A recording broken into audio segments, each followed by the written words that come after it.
महाराज की जय। श्री सद्गुरु महाराज की। मंगल मूर्ति सद्गुरु मिलवे सर्वाधार।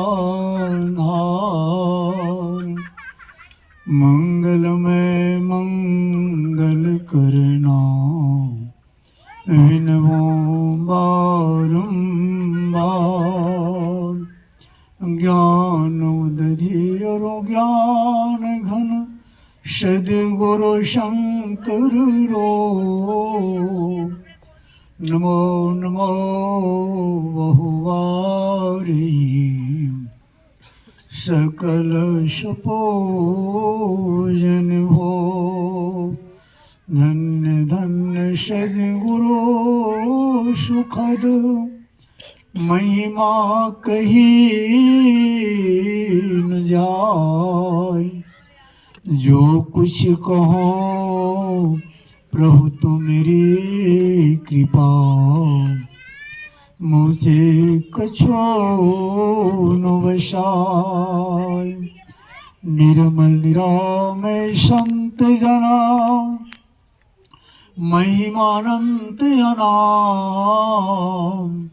जो कोई है सत्संग में कोटि कोटि प्रणाम। मेरा मुझ में कुछ नहीं, जो कुछ है प्रभु तो तेरा तुझको सौंपता। क्या लगेगा मोह। श्री सद्गुरु महाराज की। और व्यक्त रूप में सर्वत्र विराजमान श्री सद्गुरु महाराज की पावन चरण कमलों में कोटि सह नमन। मंच पर विराजमान पूज्य स्वामी श्री जगन्नाथ बाबा के चरणों में कोटि कोटि प्रणाम। एवं मंच पर विराजमान विनय सागर बाबा के चरणों में कोटि सह नमन। एवं बाबा के साथ में आए हुए हमारे घनश्याम बाबा के चरणों में भी कोटि कोटि नमन। सत्संग में आए हुए पूज्यपाद गुरुजन धर्म प्रेमी सज्जनों सबों के चरण कमलों में पूजनीय माताओं एवं बहनों सबों के चरण कमलों में कोटि कोटि नमन। आज बड़ी हर्ष और खुशी की बात है जो बाबा के मुखारबिंद से हम लोग सुन चुके हैं कि हमारे बबलू जी महाराज अपने पोता के जन्म दिवस के उपलक्ष्य में यह सत्संग का आयोजन रखा गया है। बहुत खुशी की बात है।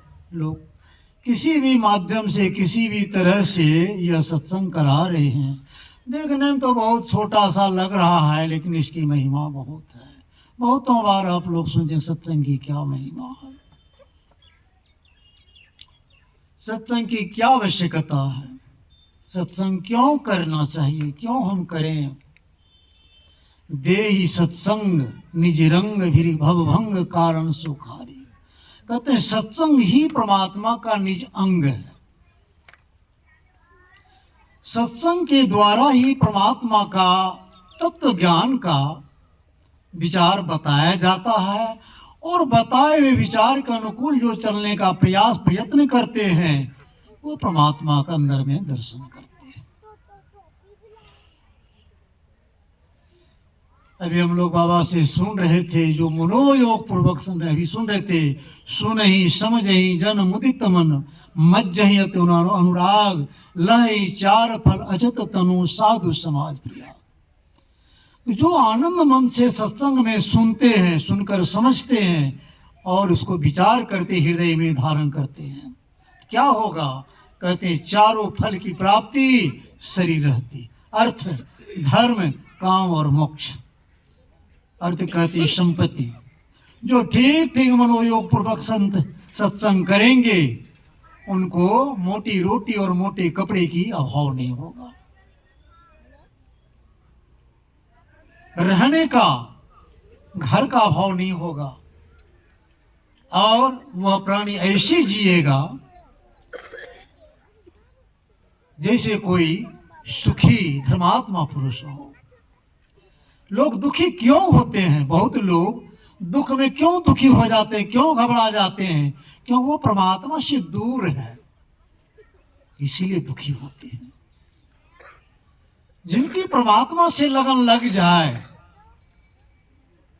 भले उसके पास रहने के लिए अच्छा घर नहीं है, पहनने के लिए अच्छा वस्त्र नहीं है, भोजन करने के लिए अच्छी व्यवस्था नहीं है, लेकिन वह सुख के सिंधु में है, वह सुख के सागर में है। हमारे ब्रह्मलीन साई स्वामी जी महाराज कभी कभी करते थे कि हमारे सत्संगियों को देखकर, हमारे गरीब साधुओं को देखकर लोग मजाक उड़ाते हैं। कोई कहते हैं भिक्षु है, कोई कहे कंगाल है, बाहर से दिन दिखे पर अंदर से मालो माल है, यह गुदड़ी पहना हुआ ये अंदर से मालो माल है। एक लघु कथा याद आया। एक सेठ थे, उन्होंने अपना मुनीम से कहा कि मुनीम जी, आप मुझे हिसाब करके काउंटिंग करके बताएं कि हमारे पास कितनी संपत्ति है, आने वाले हमारे पीढ़ी पूर्वज कितने पीढ़ी तक बैठकर खा सकते हैं, हमें बताएं। मुनीम ने महीने 2 महीने में पूरा काउंटिंग हिसाब किया, सारी संपत्ति का, सभी संपत्ति का हिसाब करके कहा, महाराज आपकी पास इतनी संपत्ति है कि आने वाले आपके बेटे पोते परपोते इत्यादि वगैरह 12 पीढ़ी तक बैठकर खा सकता है। का 12 पीढ़ी कहाँ? अब शेठ को चिंता होने लगा, हमारा 13वां पीढ़ी क्या खाएगा और इससे अगला पीढ़ी क्या खाएगा। अब इस चिंता में सेठ जो है बीमार पड़ गया। घर के लड़के बच्चे दवाई करने लगे, बीमारी ठीक ही नहीं हो रहा है। कहावत है, चिंता से चतुराई घटे, व्याध घटे शरीर। चिंता से उसका शरीर सूखने लगा, खाना पीना सुहाने नहीं लगा। हमारा 13वां पीढ़ी का क्या होगा? 12 पीढ़ी तो खा लेगा, 13वां क्या खाएगा? इसी चिंता में ग्रस्त रहने लगे। कई डॉक्टरों के पास दिखाया, डॉक्टरों को भी समझ में नहीं कि इनको बीमारी कुछ नहीं है, क्या इनको दवाई दिया जाए। डॉक्टर ने समझ में कब पूछा, अच्छा ये बताओ इनको ये हुआ कब से और कैसे हुआ ये बीमारी? तब लड़के ने बताया कि महाराज, हमारे पिताजी ने मुनीम से कहा था कि हमारी संपत्ति का काउंटिंग करके बताओ कि हमारे पास कितनी संपत्ति है। जब से बताया कि आने वाला पूर्वज आपका 12 पीढ़ी तक बैठकर खा सकता है, तभी से इनको चिंता हो गया है कि हमारा आने वाला 13वां पीढ़ी क्या खाएगा, और तभी से इनका हालत जो है धीरे धीरे बिगड़ता जा रहा है। डॉक्टर समझ गए, कहा ऐसे इसका बीमारी ठीक नहीं होगा। कहा आप इनको बाहर बैठाकर हमारे पास आइए। डॉक्टर ने उसके लड़के को बुलाया। कैसे बीमार? कहा तब कहा बगल में एक साधु रहता है कुटिया में, यहां से 1-1.5 किलोमीटर दूरी पर एक साधु रहता है। उनके पास एक टाइम का भोजन का सामग्री सूखा, थोड़ी सी आटा या थोड़ा सा चावल दाल सब्जी वगैरह नमक वगैरह पहुंचा लेकर इनको भेज देना, एक थाली में लेकर के सेठ जी को लेकर भेज देना। सेठ जी को बहुत समझा बुझा करके महात्मा के पास भेजा कि पिताजी आप जाइए, एक टाइम का भोजन है, महात्मा को आप जो है आप देकर आ जाइए। सेठ जी बहुत समझाने पर गए और महाराज जी से निवेदन किया, महाराज ये स्वीकार किया जाए। कहा ये क्या है? कहा महाराज अभी जो आप दिन में भोजन करेंगे उन्हीं का ये सूखा सामग्री है, आप बनाकर इस भोजन का इसका ग्रहण करेंगे।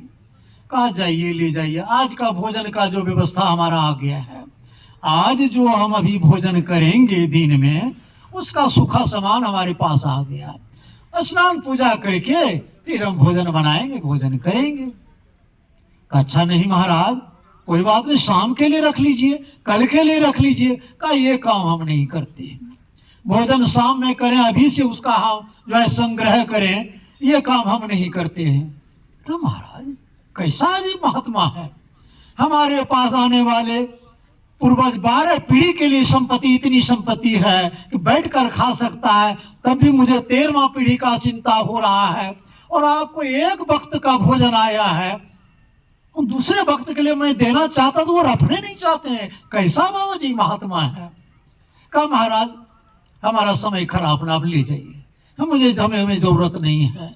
जिसने अभी का भोजन भेजा है, अगर उस परमात्मा को रखना होगा तो शाम का भी भेजेगा, कल भी भेजेगा। अच्छा नहीं महाराज, थोड़ा देर रहने, बड़ा यहाँ सुकून सा लगता है, बड़ा आपके पास मुझे शांति सा लगता है। कहा नहीं नहीं नहीं, वो तो ठीक है, लेकिन हमें वो शांति लग रहा है, आपके रहने से हमें वो शांति लग रहा है। अब कहेंगे ऐसा क्यों? जो जिस प्रकृति का मनुष्य होता है, प्राणी होता है, उसके शरीर से एक नैसर्गिक आभा निकलता है जो देखने में नहीं आता है। उदाहरण में ये कहीं गुलाब का, बेली, चमेली, गेंदा का बगान हो, फूल का, उस बगान के किनारे से रास्ते से आप गुजरिए, भले आप फूल नहीं लीजिए, फूल नहीं तोड़िए, लेकिन उसका सुगंध सेंट आपको लगेगा, बहुत सुंदर सुहावना महक रहा है। क्या उस महक को आप देखते हैं? देखते नहीं है, लेकिन हमारा नासिका ग्रहण करके बताती है, बहुत सुंदर सुहावना महक आ रहा है। उसी तरह से जो जिस प्रकृति का मनुष्य होता है, उसके शरीर से अगर कोई अच्छे ऋषि मुनि महात्मा है, उसके अंदर से पवित्र एक आभा निकलता है। हमारे संत मत के एक साधु थे, उपेंद्र सत्यार्थी बाबा। राजस्थान में किसी डॉक्टर के पास उसके लिए एक यंत्र था यही जांच करने का। कई लोगों का जांच किया जिसका आभा 4 मीटर 5 मीटर तक जाता था, और सत्यार्थी फुट तक, मीटर नहीं फुट, 4-5 फुट तक जाता था, 6 फुट किसी का जाता था। लेकिन सत्यार्थी बाबा का जब आभा जांच किया उस यंत्र के द्वारा 26-27 फुट तक जाता था। सदगुरु उनका आभा 27 फुट तक जाता था। ये तो महात्मा थे, सिद्ध पुरुष थे। उनकी आभा के करने के कारण इनको सुकून और शांति लग रहा था, लेकिन उनके आभा के कारण बाबा को शांति लग रहा था। जैसे आप मछली के बाजार में जाएं, उस रास्ते से गुजरे, मछली भले आप नहीं खरीदेंगे, लेकिन जो नहीं खाते पीते हैं उनको कैसा लगेगा, थोड़ा सोचिए। वही हाल है दो दुष्कर्मी व्यक्ति है जो परमात्मा का भजन नहीं करता है, उनके शरीर से उसी मछली के भांति दुर्गंध का आभा निकलता है, जो अच्छे व्यक्ति के लिए, साधु महात्मा को अच्छा नहीं लगता है, उनके लिए अच्छा नहीं है। वही सेठ जी कह रहे महाराज आपके पास मुझे अछूत रहने का। नहीं महाराज आप जाइए, भेज दिया। तब उस सेठ को समझ में आया कि मैं कैसा मूर्ख अभागा हूं, 12 पीढ़ियों का भोजन हमारे पास व्यवस्था है, मैं 13वां पीढ़ी के लिए चिंता। और ये देखिए बाबा है जिसको एक वक्त का भोजन का सुखा समान है, दूसरे वक्त की कोई चिंता नहीं है। तब जो है सेठ जो है उनकी सारी चिंता ठीक हो गई। संत महात्मा लोग कहते हम लोग भी परमात्मा को भूले हुए हैं, हरदम यही जग अंधा सब बुलाना पेट की धंधा। संत कबीर साहब कहते हैं यही जग अंधा मैं कई को समझाऊं, सही जग अंधा सब बुलाना पेट की धंधा। सभी पेट के धंधे में भूले हुए हैं, दिन भर बेचैन रहते हैं, 9-10 बजे रात तक, रात्रि में भी लोग परेशान रहते हैं, नाइट लगाकर काम करना पड़ता है, ये हालत है। संत महात्मा लोग कहते हैं, हमारे कबीर साहब कहते हैं सुकिरति करी ले नाम सुमरी ले, को जाने कल की जगत में खबर नहीं पल की। संत कबीर साहब कहते हैं शुक्र मतलब शुभ कर्म कर लीजिए, परमात्मा का भजन कर लीजिए, यह ध्यान रूपी धन से बढ़कर संसार में और कुछ नहीं है। इसलिए हमारे गुरु महाराज ने कहा ध्यानाभ्यास करो सद सदहि, चातक दृष्टि बनाई हो, लखत लखत छवि बिंदु प्रभु की ज्योति मंडल धसिधाई हो। दूसरे पद में हमारे गुरु महाराज कहते हैं तन नव द्वार हो रामा, अति मलिन उठावा, त्यागी चरणों दश मंदुवारे, सुख पाऊरे भाई। कहते हैं हमारे गुरु महाराज कि हमारे शरीर में 9 दरवाजा है, 9 दरवाजा में मलिनता ही मलिनता भरा हुआ है। ये हम लोग प्रत्यक्ष देखते हैं। हमारे गुरु महाराज सभी संत महात्मा कहते हैं इन 9 दरवाजा से अपने आप को उठा करके ध्यान के द्वारा अपने 10वें दरवाजा में चले जाओ। तो कहते वहां जो आपको आनंद मिलेगा, उस आनंद का विशाल संसार में भजन मोहोत आनंद आनंद, जो सुख पाया नाम भजन में, सो सुख नहीं नमी अमीरी में, मन लागा मेरे यार फकीरी में। तो कहने सुनने के लिए बहुत बात है। हमारे बीच पूज्य बाबा जो बहुत दूर से चलकर आए हैं, हम तो आप सबों के बीच में बोलते ही रहते हैं। हम भी चाहते हैं कि पूज्य बाबा से ही सुनेंगे, विशेष लाभ होगा। बोलिए श्री सद्गुरु महाराज की जय। बोलिए प्रेम से श्री सद्गुरु महाराज।